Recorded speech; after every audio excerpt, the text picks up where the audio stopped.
بیا عیسی خپلو مریدانو ته وفرمایل چې یو دولتمند سړي ته د هغه د ناظر په سر چا شکایت وکړو چې هغه ستا ماله لوزوي.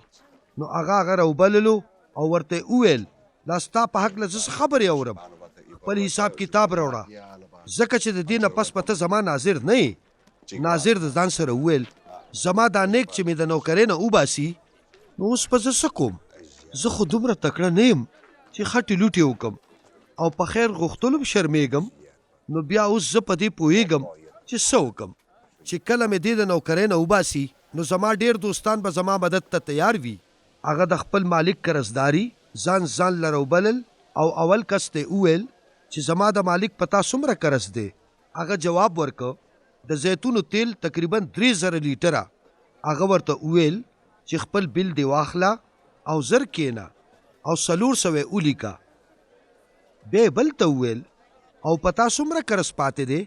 هغه ورته وویل 100 بورې غنم. هغه ورته وویل خپل بل دی واخله او 80 بورې ولیکه.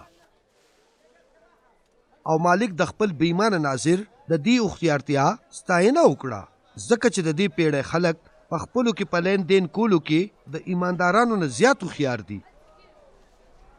نو ځکه زه تاسو ته وایم چې د دنیا په مال دولت خپل ځان له دوستان جوړ کړئ، نو چې کله مال دولت تر نه لاړ شي نو دا خلک به تاسو په ابدي کور کې قبول کړي.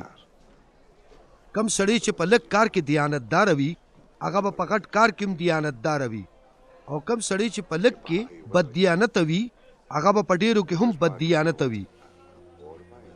نو که چېرې تاسو ځان د دې دنیا په دولت کې دیانتدار ثابت نه کړ نو په حقیقي دولت کې به په تاسو باندې څوک اعتبار وکړي؟ او که چېرې تاسو په پردي مال دولت کې ځان بد دیانته ثابت کړي وي نو بیا به داسې څوک وي چې تاسو له خپل مال دولت درکړي.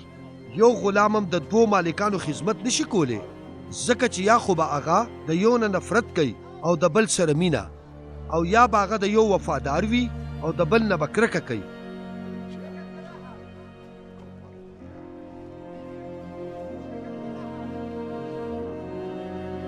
تاسو د خدای پاک او د مال دولت دواړو یو ځای خدمت نشئ کولی. او پریسیان څوک چې په مال مینو هغې چې دا خبرې واورېدلې نو په عیسی پورې خندا وکړه.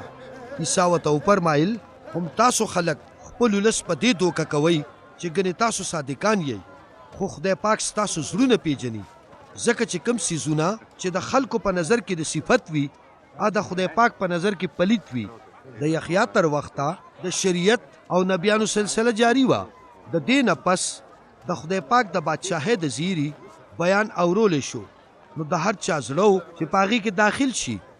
د ځمکې او اسمان ختمېدل د شریعت نه د یو حرف یا زبر قدرې روانولو په نسبت آسان کار دی.